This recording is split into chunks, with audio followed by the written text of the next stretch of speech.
katru rītu ziediem. Ar visiem ziediem tomātu mēs te noskrienam. Kāpēc? Uzreiz lielāka raža. Saimniecības īpašnieks atklāja dažādus veidus, kā palielināt dārzeņu ražu. Rolands Drēlnieks pēc profesijas ir galdnieks, bet zemkopību apgūst pašmācības ceļā.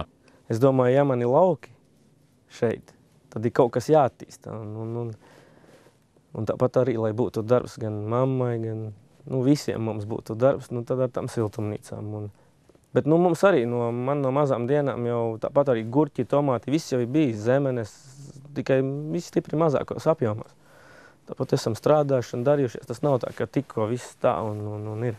Tomātu un gurķu audzēšanai Drēlnieku ģimene nopietni pievērsās 2014. gada rudenī, kad ar Eiropas fondu līdzfinansējumu uzbūvēts 2 siltumnīcas. Nu rīt 2. gads saimnieku godā un pašlaik iestādīta aptuveni 400 gurķu un tomātu stādu. Pirmā raža gurķiem ienāca uz Jāņiem. It kā jau labi, bet arī jau tas jau ir it kā pa vēlu, cilvēki jau grib stipri ātrāk. Un tāpēc jau nolēmām šitās lielākās, un tad jau pusmaijā varam dabūt pirmos gurķus. Pērn izaudzēts 3,5 tonnas gurķu un aptuveni 1 tona tomātu, taču šogad saimnieki cer uz lielāku ražu. Lai to sasniegtu, siltumnīcā nepieciešams siltums cauru diennakti. Alūksnes pusē jau izsenis raksturīgi vēsāki laikapstākļi nekā citvieta valsts teritorijā, tāpēc īpašu uzmanību ikdienas saimnieki pievērš laika prognozei. Ja naktī mīnus ir vairāk, tad mēs ceļamies ik pēc 2 stundām kurinām. Ja +10 ir ik pēc 3 stundām kurinām. Dienā apmācies. Arī kurinam nav apmācies saulītē, nekurinam ļoti ātri sasildā saulītē. Ja mēs ātrāk iestādām, piemēram, pavasarī, kad tās saulītes ir mazāk, nebūs tāpat īpaša rezultāta. Tātad ir jāpilnveido siltumnīcas, lai iegūtu ātrāku ražu. Siltumnīcas aprīkotas ar apkures, ventilācijas un ūdens sistēmu ražas palielināšanai. Katrs augs prasa rūpīgu apkopi un arī pašu siltumnīcu saimnieku uztur sterilā tīrībā, lai nepieļautu slimību izplatību. Lai pilnībā izmantotu lauksaimniecības resursus, Drēlnieku ģimene audzē arī puķu stādus un zemenes, ko realizē vietējā tirgū. Mēs esam vietējais tirgus. Šajā gadā iespējams skatīsimies, kā būs ar ražu.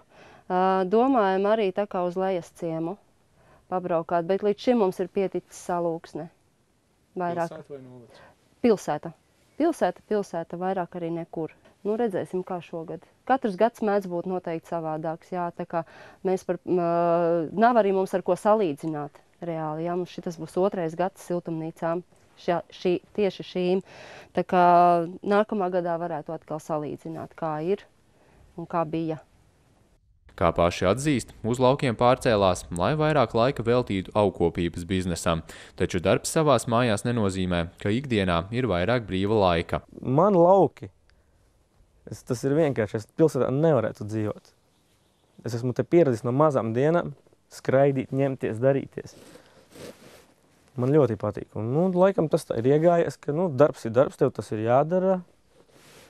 Un viss tur neko nevar. Ja tu izlaidīsi 2-3 dienas, neko neizdarīsi, tad tev visā raža aiziet bojā. Tad ir atbildība. Vīrs pamudināja. Šis ir viņa īpašums patiesībā, un lai viņš tiktu pilnvērtīgi izmantots, un savā ziņā arī viņa atpelna lauki sevi ar šo. Jo, ja ir dzīvoklis un plus lauki, tad nepilnvērtīgi no vienas puses tie lauki. Tikai atbraukt un izklaidēties, tad mēs tagad varam patīkamu ar liederīgu apvienot, esot šeit uz vietas.